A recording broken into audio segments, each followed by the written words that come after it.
Hello, Six Bike Garage viewers. This is my 1974 Yamaha RD200A. This June, I'm hoping to take it for about a 150-mile ride one way to Tieton, Washington, and then back over the Chinook Pass.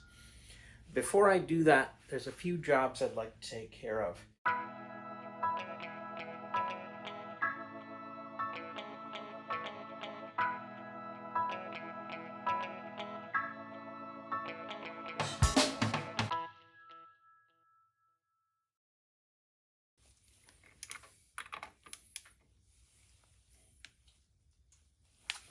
I don't like that.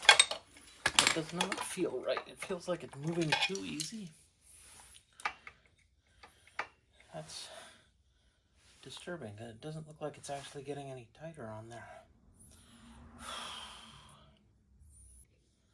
Doesn't make sense. I don't like this. Just doesn't feel right. This all still feels good. I was in denial for a little while, but eventually I got back out here and I zipped off the nut so I could have a look and try and figure out what was going on. And what I learned was that my nut was stripping out. I got some pieces of metal out of it. That's why it wasn't getting tighter even though it was turning. It looks like the threads on my shaft, my drive shaft, are good. I hope they're good. I have a new nut coming on, so that should be here soon. And then hopefully I can get it back together. So after what has been a few weeks of waiting, I finally have my new clutch hub nut. So I'm nervous just because of how this went last time, but hopefully this will snug up like it's supposed to without any issue.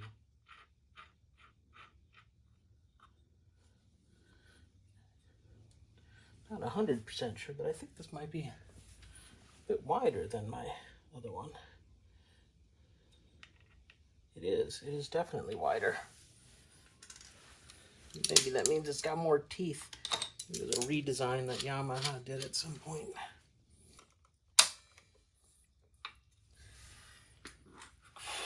Moment of truth, going for 50 pounds per foot.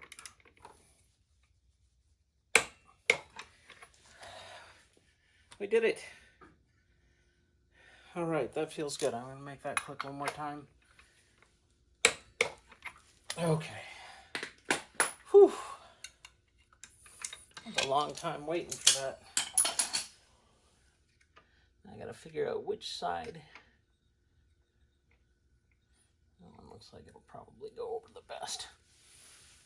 Hammer down our lock nut.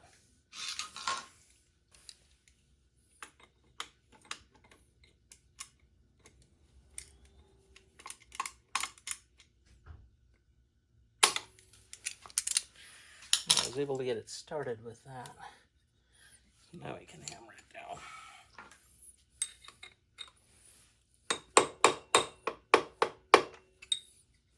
All right, I was able to get that flattened down. Okay, now I can start putting the clutch back together finally. So I'm going to start with a steel plate. And I'm putting them sharp edge in. I don't really know how much difference that makes, but some people are pretty militant about it. And then we've got a rubber cushion. We have to take care to not make sure it's not twisted at all. And then we've got a friction plate.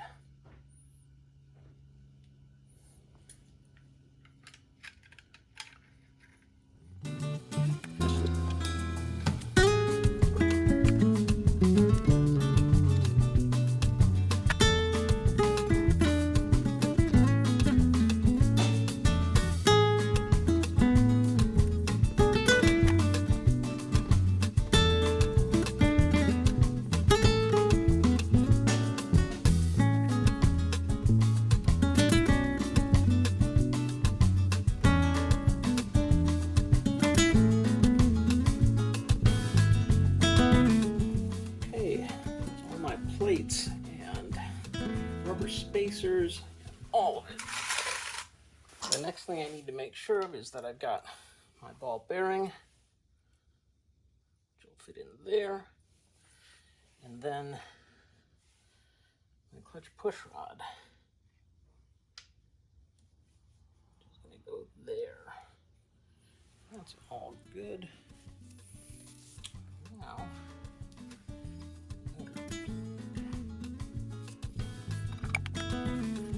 I've got my new springs.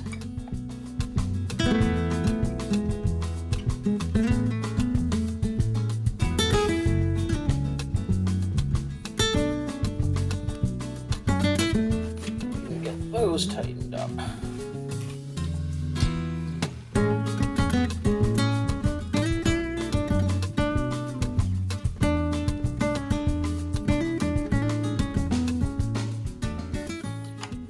See that this screw head had a little bit of a wobble, which makes me think that screw may have been bent. It doesn't look like it was going to be enough that I had to worry about it too much. So now I need to just figure out how to snug these things up, and I think with it in gear,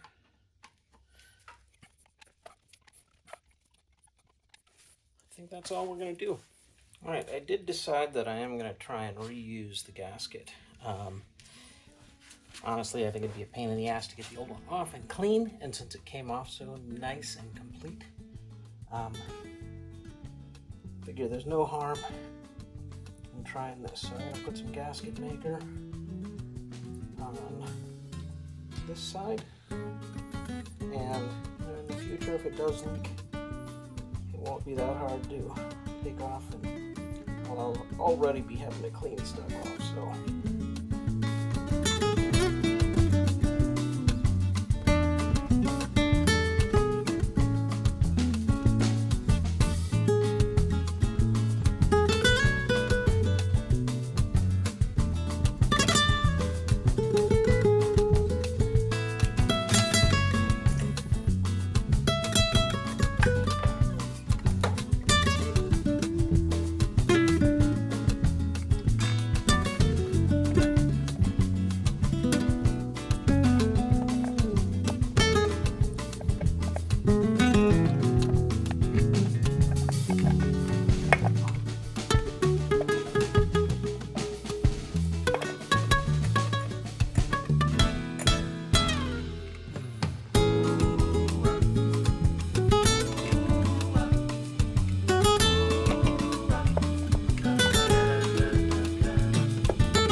So I know where my various screws go.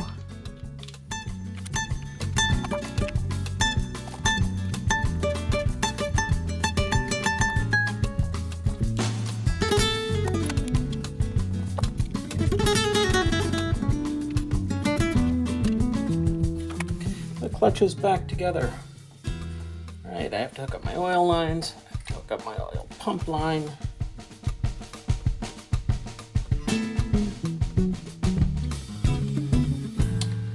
Remember how this goes together. All right, I confirm that all of those things go on the outside, so it's just a matter of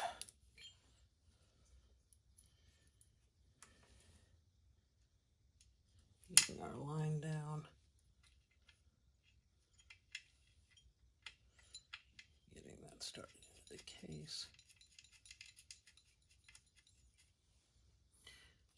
Go number which way.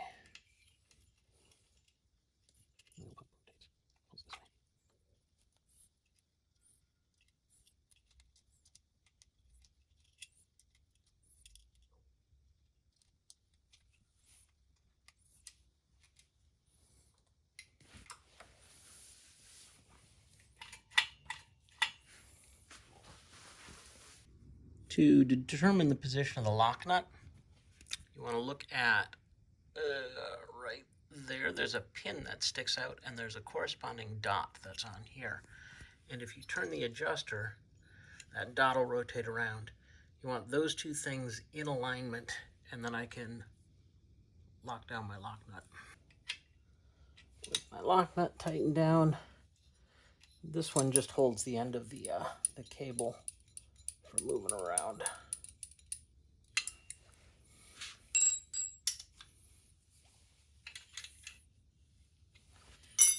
$13, huh? And it's got a little boot.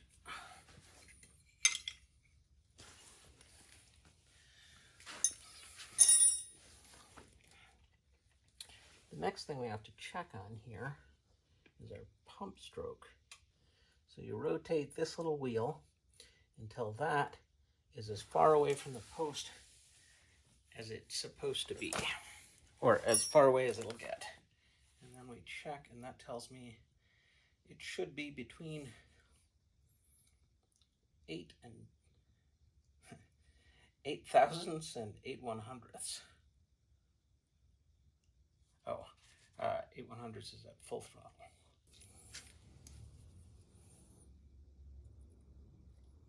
That's right where it should be, at 8 1,000ths. I don't really think that I need to do this, but because the other part wasn't off. But I'm going to take out the bleeder screw and just make sure there's no oil in there, or air in the oil line.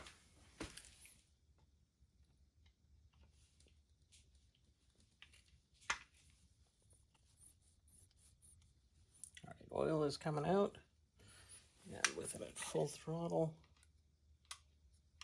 yeah, I don't see any air bubbles coming out, so I think we're good.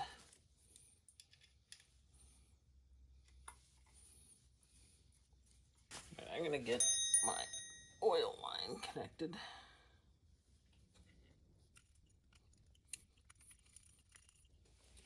And they're just little banjo fittings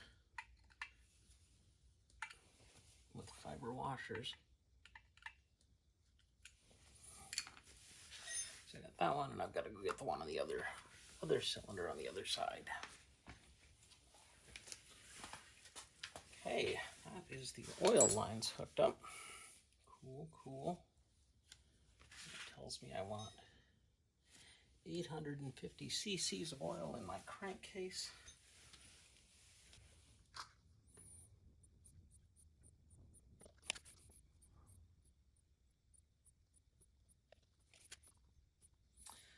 That feels like it is too full. Maybe there's an air bubble in there somewhere.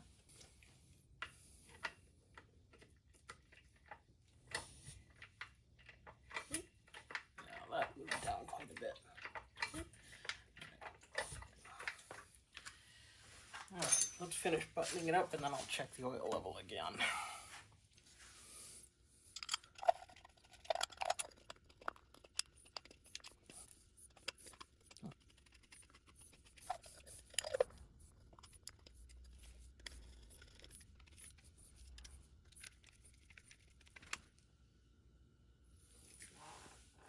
Confused by how high the oil level is still.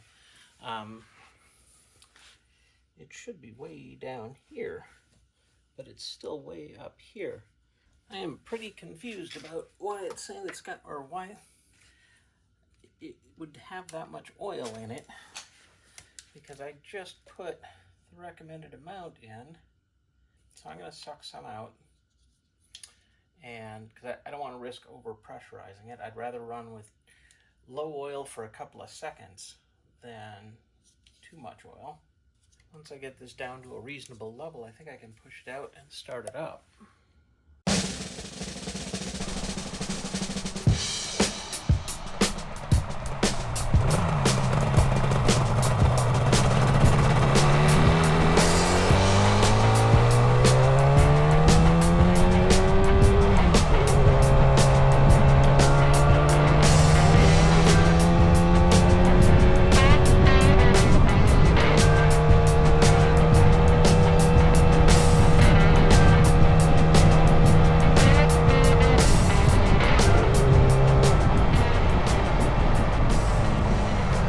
So first test drive, I'm going to call it a success. I I think I need to do some adjustments for the clutch, but there is zero signs of slipping, even going up the hill, going full throttle with it. So I just pulled the oil, the dipstick out, and there must have been a spot where oil wasn't circulating, because now it says it's low. So it makes me feel a little bit better about it. At least it's not quite as weird of a situation as I thought. So I don't want to overfill it again. So I'm just going to add back a little of what I took out. Check it again. Still curious about where all the extra oil came from, and some of it might have just been because I had saturated the clutch discs, and some of it might have been stuff still stuck in the transmission that never worked its way out. To adjust the clutch lever, the first thing we're going to do is dial this all the way in so that all the slack possible is in the cable. And then we're going to come down here, open that cover up.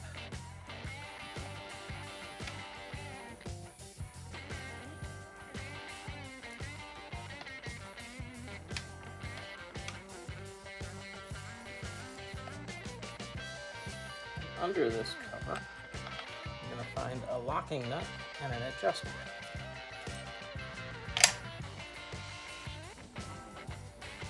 We'll loosen the lock nut. Oh, it does for the back. Dial it in. We'll feel the resistance right there, and then turn it back a quarter turn.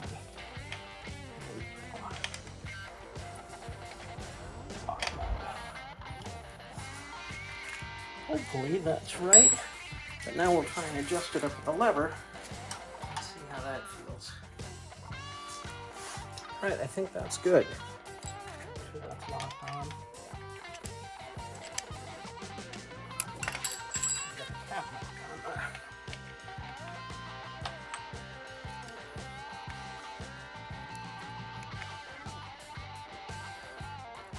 That feels much better than it did. All good.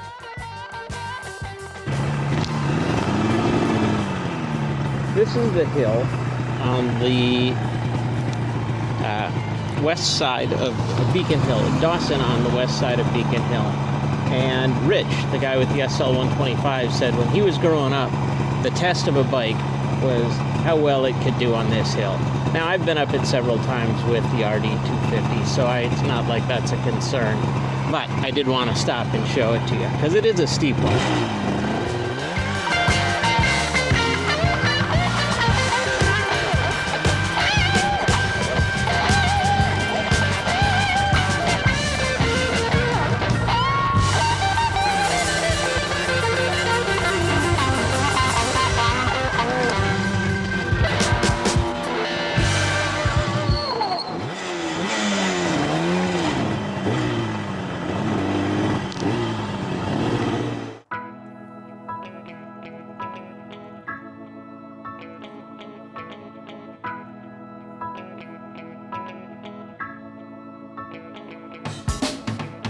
As always, thanks for watching.